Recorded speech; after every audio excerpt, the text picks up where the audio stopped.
Wendy Bouchard. En direct et en public, nous accueillons le président du concours Lépine qui déjà se fâche. Bonjour Gérard Doré. Bonjour Wendy. Vous ne fâchez pas, mais vous avez réagi à ce que je disais il y a un instant. Les géos trouvent tout. Moi je parle des inventeurs. Géo trouve tout, ça vous plaît pas, pourquoi ? Tout simplement, ne serait-ce qu'on parle dans l'affaire de Pinault ou de Strésange, là, ce sont des gens qui sont démarrés petits et qui sont devenus des industries importantes. Oui. Eh bien, les inventeurs peuvent devenir également comme ça. Vous avez Moulinex, vous avez Louis Renault, André Citroën, vous avez dans l'aviation. Dans tous les domaines, l'entrepreneuriat, l'inventeur, c'est quelqu'un qui engage de gros moyens. Et ces gros moyens, c'est des brevets.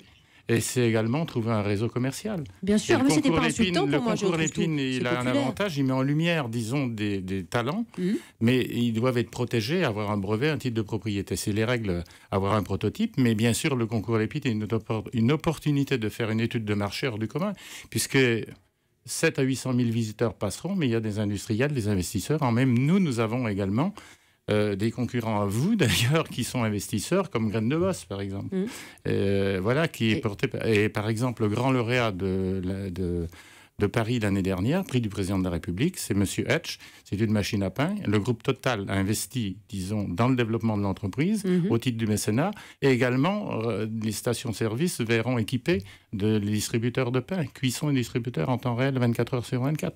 Voyez, Winnie, pardon, mais je pense que, vous savez, d'un inventeur, on ne dit pas que c'est un monsieur qui a des petites idées, qui a quelquefois des moyens limités. Et le concours Lépine est là pour les mettre en lumière. Alors, le concours Lépine, c'est une facette essentielle de la foire de Paris. 114 ans d'invention, d'innovation, de rêves réalisés dans ce concours Lépine. On va donner cette année, parce que c'est important de parler de l'histoire et justement de ce que ces concours ont pu faire surgir comme création. 1901, premier jeu de construction, c'est le mécano. Oui, tout à fait, le mécano.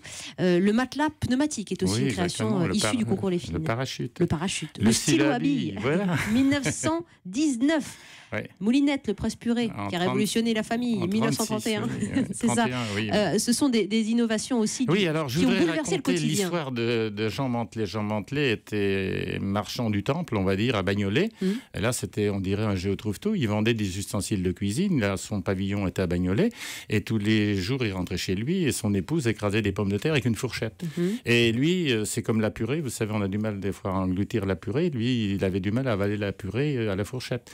Et donc, il a pris une casserole en cuivre de son épouse. Il a fait un disque perforé dans son garage. Ça, c'est le géo trouve tout de l'époque. Et il a fait le premier salon à Lyon en 1930, je crois. Et il n'a pas vendu un seul presse-purée. Il a envoyé 500 par le train et il est parti en mobilette. Vous voyez, c'était l'état financier de monsieur. Il est venu au concours Lépine, ça lui a ouvert les portes, il a tout vendu, il est devenu le plus grand du petit ménager. Et la suite, on la connaît.